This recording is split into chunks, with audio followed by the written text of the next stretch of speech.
चल मैं तेरे को दे रहा हूँ 2 बोरी, बाद में मेरे को 2 देना, ऐसा नियम होता है ना। तो वो चीजों के लिए कुछ गिनती विनती आविष्कार किया होंगे। तब उन लोगों ने क्या किया, सबसे शुरू में आविष्कार किया गिनती का, गिनने के। किसका आविष्कार हुआ, गिनने के, है ना। तो प्राकृत संख्या मतलब क्या होता है, वे संख्याएं जो गिनने के काम आए। अब गिनने के लिए किसका काम आता है, कैसे गिनते हो, कैसे गिनना आता है, किसी गिनती नहीं आती, किसी को छठवीं में किसी गिनती नहीं आती, कैसे गिनते, 1 2 3 4 5 6 पूरा गिनते जाते, करोड़ 10 करोड़, है ना, लाख 10 लाख, करोड़ 10 करोड़, अरब 10 खरब, जितना चाहे तुम बना सकते हो।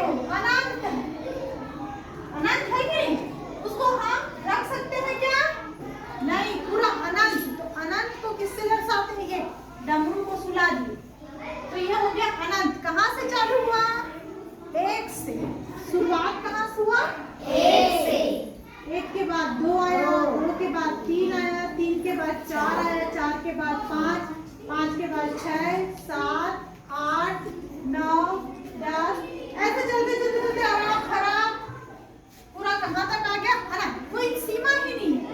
जैसे आसमान में तारे हैं, हमारे सिर पे बाल है ना, एक इसमें बोरी में चावल है, गिन सकते हो, गिन सकते हो, बहुत टाइम लगेगा, है ना, और बहुत सारे होते हैं, ठीक है। तो इस तरह से ये सब संख्याएं किसके काम आई, गिनने के। तो प्राकृत संख्या को क्यों आविष्कार किया गया, क्यों लाया गया, कोई भी चीज लाने का कारण होता है। मोबाइल आया है, मोबाइल क्यों आया है, बात करने के। हम यहाँ पे हैं, दूर में कोई बैठा है, कुछ हो गया दुर्घटना, फोन में तुरंत बात हो जाता है, हाल चाल पूछ लेते हैं, मोबाइल का आविष्कार हुआ ना। वैसे ही प्राकृत संख्या का आविष्कार किस लिए हुआ, गिनने के, ठीक है। तो प्राकृत संख्या किसके काम आया, गिनने के।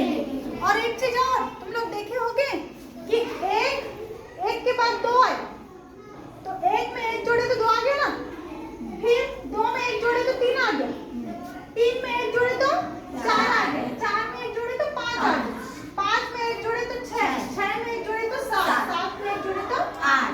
मतलब 1 जोड़ते जाएंगे, अगला वाला संख्या अपने आप मिल जाएगा, हमको कुछ करने की जरूरत नहीं है। मान लो 527 है, 527, अब अगला संख्या क्या होगा, 1 जोड़ दो, 528, घने कर दिए 528। मतलब प्राकृत संख्या में हम 1 जोड़ते जाएंगे तो हमको अगली वाली संख्या मिलते जाएगी ना। तो ये है प्राकृत संख्या जो गिनने के काम आता है, ठीक है। कहीं भी तेंदुपत्ता गिन रहे हैं, वो गिन रहे हैं, ऐसा।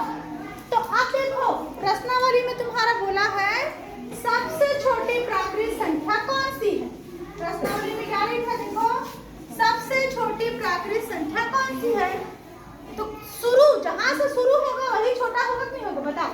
जब प्रार्थना करते हैं तो सबसे छोटी लड़की सामने रहती है, तो वैसे ही मतलब शुरुआत वहीं से होता है, तो जो सबसे छोटा कौन होगा, जहां से शुरू होगा। तो गिनती शुरू कहाँ से होती है, ए। तो सबसे छोटी संख्या क्या होगी, ए, क्योंकि वहीं से शुरू हो रही है, ठीक है। और सबसे बड़ी तो पता ही नहीं है ना, उसके बाद बढ़ते जाती है। तो सबसे छोटी प्राकृत संख्या क्या है, 1 है, समझ गए।